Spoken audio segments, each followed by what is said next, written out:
Assalamu alaikum wa rahmatullahi wa barakatuh. Repino hajaina. Omaly antsika dia niresadresaka mahakasika ireo fepetra takina amin'ny biby fiompy izay ataontsika sorona amin'ny Eid al-Adha izay ho avy tsy ho ela io. Ary nanome fotoana antsika fa amin'ity androany ity insha Allah dia iresaka indray antsika mahakasika ireo fepetra takina aminao izay hanao an'izany sorona izany. Ka ireto avy ilay izy. Voalohany, ho anao manam-paniriana hanao sorona dia apetrao ny fikasana madio fa io sorona izay ataonao io dia noho ny tompo Allah, ary fanarahana ihany koa ny fomba mampanao ny mpaminany sallallahu alaihi wasallam sy ireo mpanaradiany isaka ny Eid al-Adha ho fanampiana ireo mahantra sy ireo manodidina anao amin'ny fizarana an'izany sorona izay ataonao izany, ary manantena valisoa lehibe avy amin'ny tompo Zanahary. Ny fepetra faharoa dia niteny mpaminany sallallahu alaihi wasallam amin'ny hadis marim-pototra manao hoe: idha ra'aytum hilala dhil hijja wa arada ahadukum an yudahi falyumsik an sha'rihi wa azfarihi.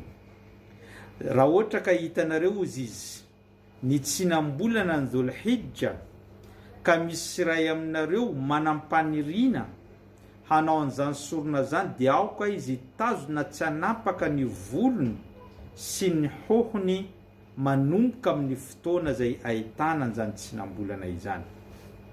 Karipino hajaina, androany alakamisy fahenina ny volana Jona, rehefa milentika io masoandro dia ijery tsinam-bolana itsika, indrindra zareo ao Arabia Saodita, satria ao no toerana tokana hanatanterana an'izany hajj zany, ary ny zavatra rehetra dia miankina amin'ny Arabia Saodita amin'ny Eid sy ny andro Arafa sy ny fanaovana ny hajj.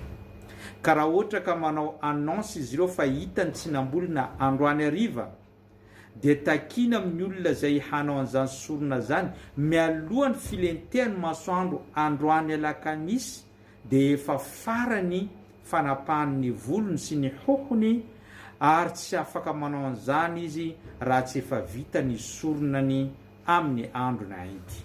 Izany hoe androany alakamisy amin'ny 5 ora farany hanapahanao ny volovolo rehetra any aminao sy ny hoho mialohan'ny ilentehany izany masoandro zany, satria raha vao hita ny tsinam-bolana dia tsy afaka manao an'izany intsony ianao ho anao izay manam-paniriana hanao sorona. Ka aoka samy hitandrina an'izany, satria izay hafatry ny finoana Islam. Raha ny fepetra ny biby fiompy efa nilazaina omaly, dia izay ny fepetra takina amintsika izay mpanao sorona, ary insha Allah antsika rehetra samy hanam-paniriana, ary samy hany koa ahavita ny sorona antsika, ary samy azo valisoa ny isaky ny volovolony izany biby ataontsika sorona zany, dia fahasoavana eo aminao, satria zay no valiteniny mpaminany rehefa nantaniana mahakasika an'izay. Zay no fampatsiavantsika tamin'ity androany ity. Abonneo, partageo, ary ataovy j'aime fa mbola maro ireo zavatra izay ho zaraintsika eto. Wassalamu alaikum wa rahmatullahi wa barakatuh.